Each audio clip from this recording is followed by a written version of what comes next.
Skinners. Nous nous retrouvons ce jour pour la commémoration de la Journée mondiale des zones humides, qui a pour thème le savoir traditionnel. Une journée internationale, célébrée chaque 2 février depuis 1997, consacrée aux grandes sensibilisations liées à ces espaces de vie. Alors, aujourd'hui, en compagnie de M. Nestor Bouengue, conservateur du Parc national d'Akanda, quelques éclaircissements seront apportés afin de mieux comprendre les enjeux autour des zones humides dans notre pays. Bonjour Monsieur Nestor. Bonjour Madame. Pouvez-vous nous dire ce qu'on entend exactement par zone humide? Alors merci donc de me passer la parole en tant que conservateur du Parc national d'Akanda, qui est en même temps inscrit comme site des zones humides dans le cadre de la Convention Ramsar. Alors au sens donc de la dite convention, les zones humides sont donc des étendues, des marais, des tourbières, des eaux qui peuvent être naturelles ou artificielles, qui peuvent être stagnantes ou courantes. Les eaux peuvent donc être soit douces, saumâtres ou salées, mais y compris également les zones côtières maritimes dont la profondeur en marée basse n'excède pas les 6 mètres de profondeur. Nous vous remercions. Et dans ces zones, comment est organisée la gestion des déchets, principalement dans la zone du Parc national d'Akanda?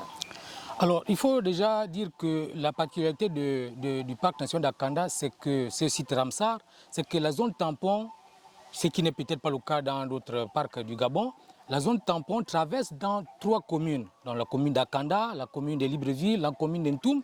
Et donc, ce qui fait que nous subissons une pression énorme pour ce qui est des déchets produits par les populations. C'est un défi pour nous. Alors, nous organisons de temps en temps des collectes, des campagnes de collecte des déchets avec l'appui des ONG, des communautés aussi qui sont installées, parce que dans le parc, il y a des enclaves qui sont à l'intérieur et les communautés sont sensibilisées pour le ramassage, à mieux gérer aussi. Mais il y a aussi des pratiques traditionnelles qui sont utilisées lorsque les déchets ne peuvent pas être collectés. Vous allez convenir avec nous que Libreville, il y a des zones d'accès facile où les entreprises en charge de la collecte de données ont la possibilité de collecter les données, les déchets, et les zones plus difficiles. Donc là, on fait recours donc aux pratiques traditionnelles, comme c'est le cas dans notre environnement d'ici présent. Et dans une zone comme celle du Parc national d'Akanda, quel est l'impact que les déchets pourraient-ils avoir?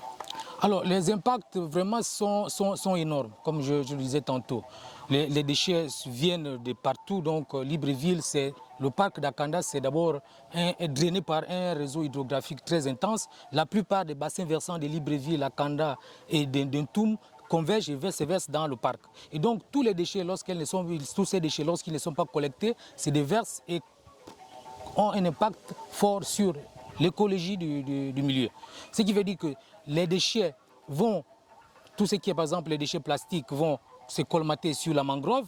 Les mangroves ont des racines pneumatophores et ceci va donc à la longue des effets néfastes pour la destruction, la dégradation de l'habitat. La mangrove va mourir et l'habitat va détruire. Sur le plan de la faune également, il y aura les micro-organismes de conséquences énormes, les maladies sur les animaux, les poissons vont disparaître, la densité va baisser, certaines espèces vont migrer et tout ceci, ce sont des impacts très, très néfastes. Sur le plan économique, c'est également des conséquences. Les populations qui ont la possibilité de pêcher, de voir le poisson en quantité suffisante pour se nourrir ou bien pour faire le commerce, ne peuvent plus l'avoir avec des quantités qu'on avait par le passé. Sur le plan de la gestion du parc, là aussi nous avons des débits qui vont se multiplier.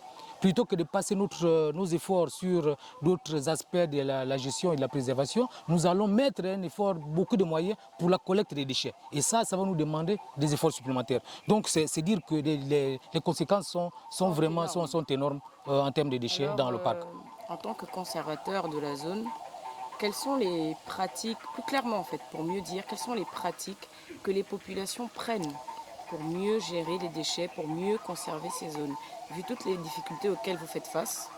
Alors, comme je disais, nous avons déjà au sein du noyau central, donc de ce qui est du parc, nous avons avec les communautés qui vivent à l'intérieur et avec les pêcheurs, initié donc des campagnes de sensibilisation où les déchets sont collectés. On les stocke et puis dans les pirogues, les pêcheurs les remontent et on les stocke dans les bacs à ordures. Voilà, tout ce qui est des déchets qui sont, parce qu'il y a des déchets biodégradables, là, ça, il n'y a pas trop de soucis, mais les déchets qui sont des travails d'équipe, et on les ressort et on les dépose dans les bacs à ordures. On les monte en pirogue, les bateaux, avec l'appui donc de nos embarcations et les pêcheurs également. Les communautés aussi, on les leur. Maintenant, les défis, c'est aussi dans la zone tampon. La zone tampon, là aussi, donc là où l'accès est difficile, on fait recours donc aux pratiques ancestrales, traditionnelles. Donc ce sont des fosses, les gens utilisent des fosses pour enfouir les fumoirs également, pour essayer d'atténuer donc tous ces... Est-ce que vous avez des pistes d'amélioration pour accentuer l'efficacité de la conservation de ces zones? Alors, ce sont des suggestions, c'est une stratégie. Je proposerais pour essayer d'atténuer donc ces impacts, une stratégie que je qualifie la stratégie des 2A, c'est-à-dire qu'amont aval. Dans un premier temps, il faut des mesures préventives, mettre en amont des mesures préventives. Deuxièmement, il faut donc des interceptions. Il faut prévoir des barrières au niveau des bassins versants pour essayer de stopper tous les déchets qui déversent dans les grands cours d'eau qui tombent dans le parc.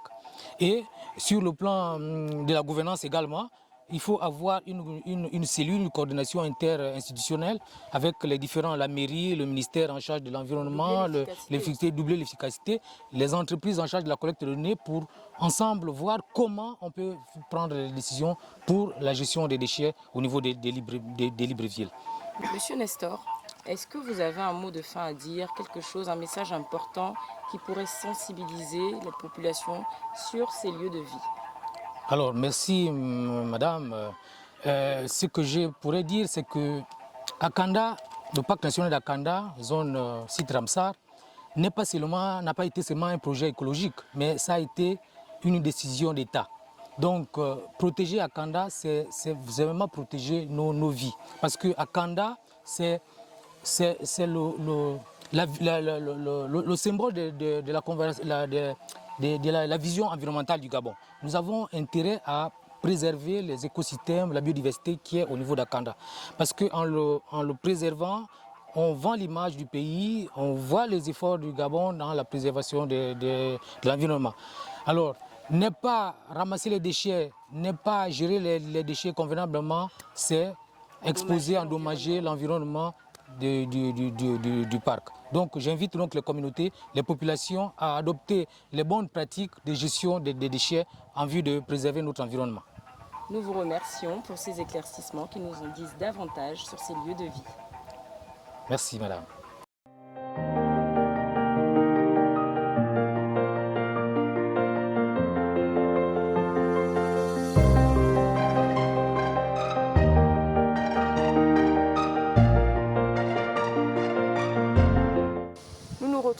Aujourd'hui avec un habitant de la zone tampon du parc national d'Akanda qui répondra à quelques questions, notamment comment est-ce qu'on appelle un fumier dans votre langue? Déjà, si vous pouvez vous présenter, monsieur. Merci madame de m'avoir donné la parole. Je m'appelle mon prénom monsieur Magnamis Armand. Par rapport au fumier traditionnel, vous voyez que ici, par rapport à la route, la distance de Libreville, la société qui ramasse les ordures ménagères n'arrive pas ici. Et nous, par rapport à la tradition, comme on a grandi depuis le village, la manière qu'on conservait les fumiers, on voit les grands-parents conserver les fumiers. On récupère les déchets, soit on fait les fosses, on crée une fosse, dans la fosse là, on met les déchets, et à partir de là, on brûle, c'est comme ça qu'on conserve. Est-ce que ça avait un nom? Ces fumiers, normalement les fumiers en langue, on appelle ça Ibeka. Ibeka. Ouais, Ibeka. Et en langue encore Kwele, c'est Egwin. Tout donne, hein? Egwin. Voilà. Ça, c'est la poubelle traditionnelle.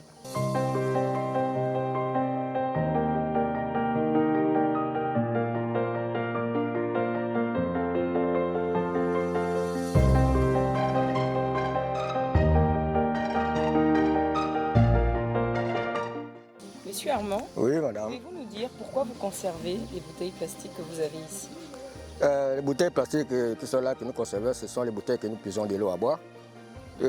Après, quand plusieurs de l'eau, après plusieurs, ce sont les bouteilles vides qui sont déjà utilisées. Et devant là-bas, ce sont les bouteilles pleines. C'est là le congélateur africain. C'est un congélateur africain. Et le parent, et quand si vous prenez même une bouteille, là, vous buvez, vous allez voir que de l'eau est fraîche. Donc, parce que, prendre une bouteille en oui, je peux prendre une bouteille et puis vous vérifiez.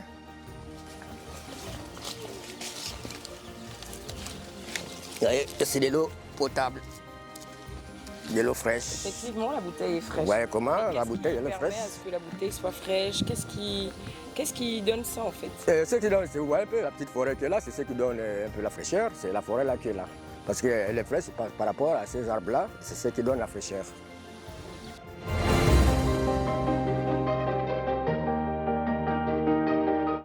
Chers tous, l'idée générale mise en avant pour accompagner la journée mondiale des zones humides est le savoir traditionnel. Faisons un tour dans l'histoire. Comment nos anciens géraient leur environnement? Comment géraient-ils la nature? Savez-vous que la gestion traditionnelle des déchets en Afrique repose sur des pratiques durables, fondées sur une valorisation maximale des matières organiques, mais aussi sur la réduction des déchets ancrés dans les sagesses séculaires et sur le respect de l'environnement. Des pratiques qui incluent le compostage, notamment la réutilisation des objets, le recyclage artisanal, sans oublier la conscience écologique. Vous remarquerez que certains villages demeurent plus salubres que certaines villes. Pourquoi? Parce que nos anciens savent que par la préservation de l'environnement, la vie de tout être vivant est protégée. Retenons dès lors que les zones humides sont les berceaux de la diversité biologique. Nous ne saurons terminer cette vidéo sans remercier l'Agence nationale des parcs nationaux. Chère population, aidez-nous à garder notre environnement propre.